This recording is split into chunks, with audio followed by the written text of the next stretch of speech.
Welcome back. It's been a bit. It has. But we're back with iTechNation. I'm Susie Garcia, the iTech at Escamilla. And I'm Gregory Castile, Skills Specialist at Reed Academy. And today we are talking about organizing our digital lives. And some of us are going to need some tough love. Yes, I think preparing for this reconfiguration, we all need to take a moment and reorganize our digital lives so that we can be prepared. So today's episode is going to be about our digital boot camp, and we're going to get you Google Drive fit. So I'm like taking all those files that I've shared with all my teachers, all my friends, and making them succinct and ready to disperse to new places. We are getting it all together and bundled nicely so that we can leave our campus and move on to our new reconfiguration campus without the dreadful thought of, oh, did I save that? Yes. Do I have that file? Did I lose that flash drive? No flash drives with Google Drive. No flash drive, just Google Drive. So let's get started. Alrighty. All right, I'm thinking once you first get into the Google Drive, you want to start with how do we name our folders. I think we all have lots of files that have been shared with us, that have been provided for us, and we want to name them in a uniform way so that we can identify them quickly. Yes, because once you just start saving and saving and saving into your Google Drive, I mean, we have an unlimited amount of storage with our Aldine drives, Yes. and it can get a little overwhelming because then how are you going to find it? Where is it? I need to find this assignment that I did for the third 9 weeks for this class period that was translated for my bilingual kids. How am I going to find it?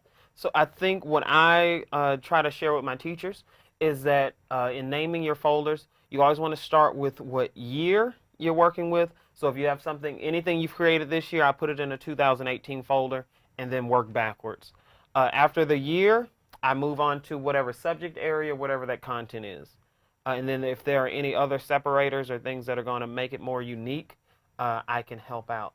I think I have one of them set up already. For example, right here, we have my 2018 ELA folder, and this is only going to contain Unit 1 information.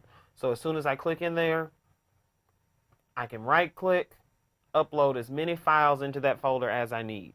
And that way, I have everything from this year that I've used ready to use at home, on my phone, wherever I go, it is there with me. What? I can use it on my phone? Yes, that's like the best download ever. And even if you're one of those people that use that other product that look like, you know, the fruit or vegetable or whatever that is, Androids and Apples both are compatible with Google Drive on your cell phone. So do I have to drag and drop every single item? You do not. One of the great options is, again, if you right-click, you can upload entire folders from your computer or individual files. So you want to make sure and know that if you do all the work on your desktop, you can just take the whole folder up or multiple folders at the same time.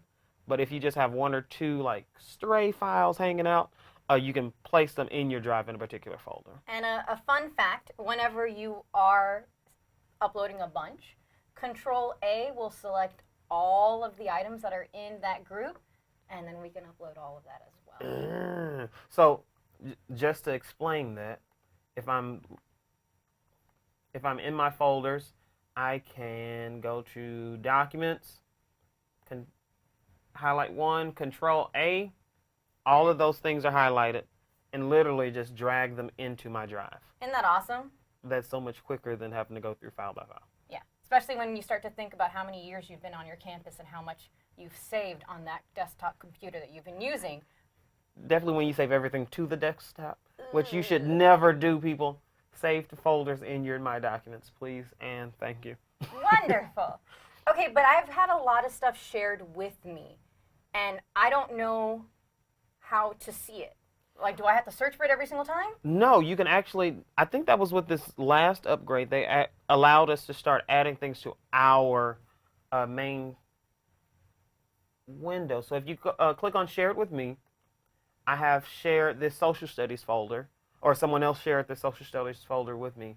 I can right-click and say Add to my drive, and now, like magic, it automatically appears with all my other folders. Nice. So all of those people that are no longer in the district, have moved to other campuses, you may not remember exactly what it was called. As soon as they send it to you, right click, add to my drive, and you have access to it on your main screen. Excellent. So now you start to get your folders going. We are trying to use a standardized naming convention so that they make sense. Yes. The other thing would be, oh man, I've got a lot of folders. Right click, and then we are going to change the color. So Escamilla is red. That Reed's works. red. So for anything that I have that comes from my campus, Right. I'm going to color code as red so that I can quickly see red is my campus. Right. That's my content. So I could if I teach multiple subjects, I could do it by subject. If I do multiple years, multiple people, it doesn't really matter what convention you use as long as it makes sense to you. Yep. Okay. Now, someone was telling me about being able to use emojis in my folders. I'm not sure how to do that. Could you show that to me? So there's a couple of different ways to put the emojis. If you are on a device that has an emoji keyboard, when you go to rename it by right-clicking and renaming, you would just put an emoji up in the front. You can also use any of the Google Drive apps like Slides or Documents. So let me go ahead and open up one.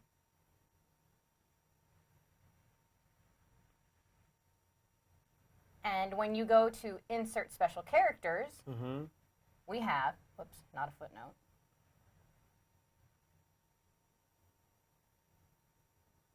Emojis. Wow. And So now I just pick which one I want and copy and paste copy it and over there. paste. So ELA is the bomb, so we're going to We are. put in a copy and paste. That's why we teach 2 subjects. Oh, my bomb went away. So then I can just copy and paste the bomb Back into the renamed folder. and rename it. So if we go to my drive,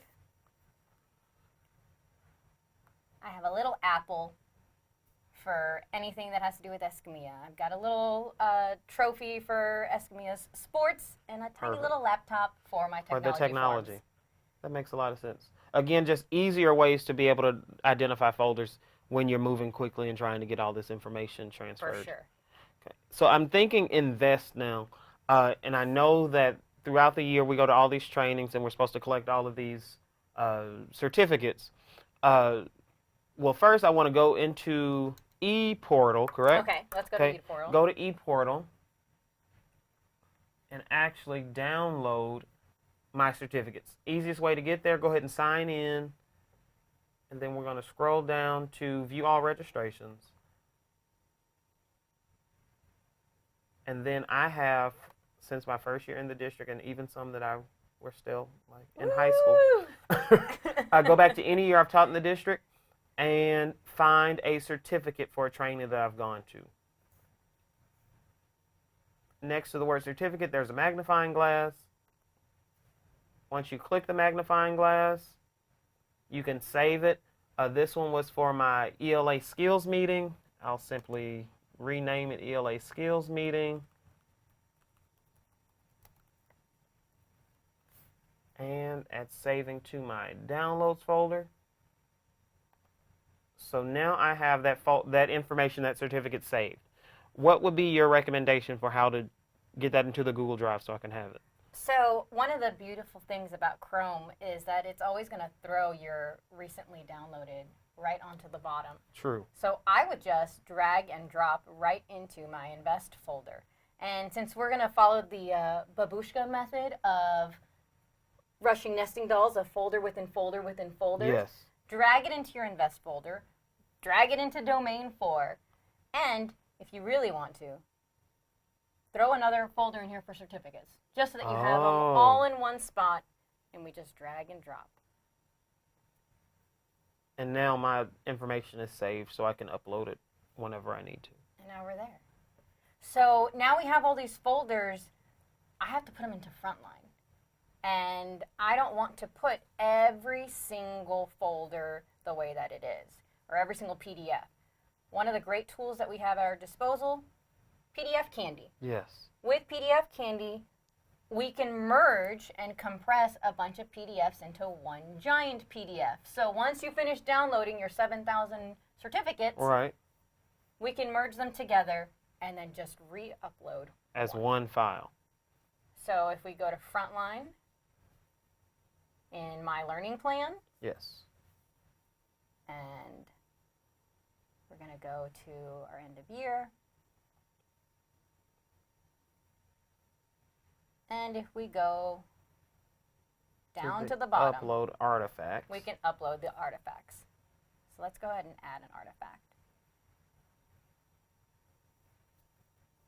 We're going to call this PD.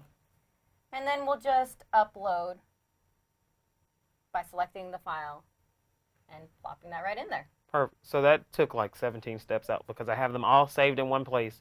If I compress them, I'll take all 37 of my certificates, make them one file, and I only have to do that one time. Just one time.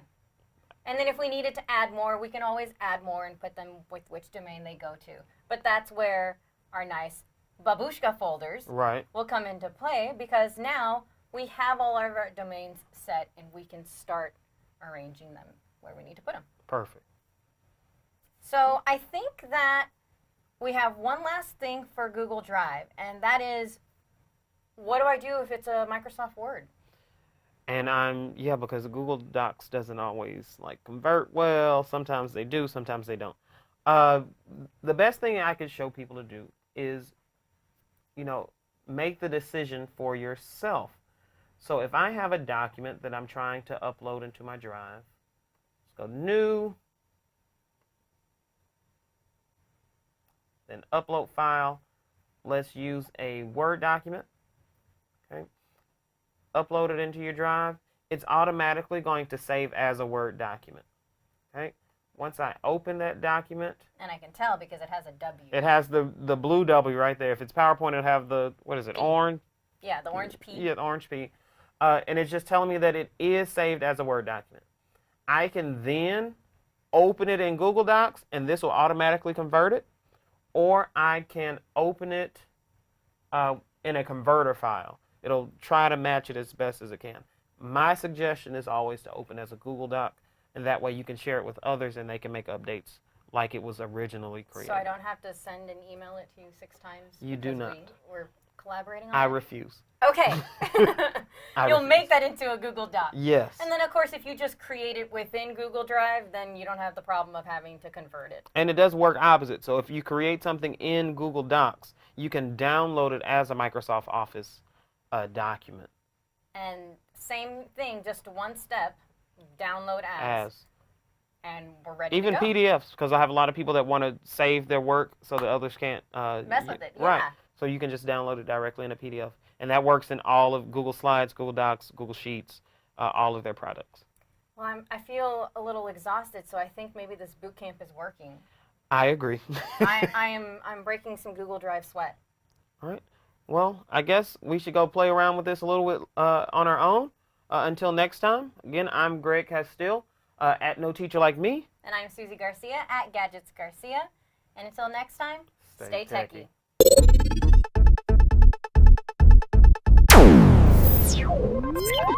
techie.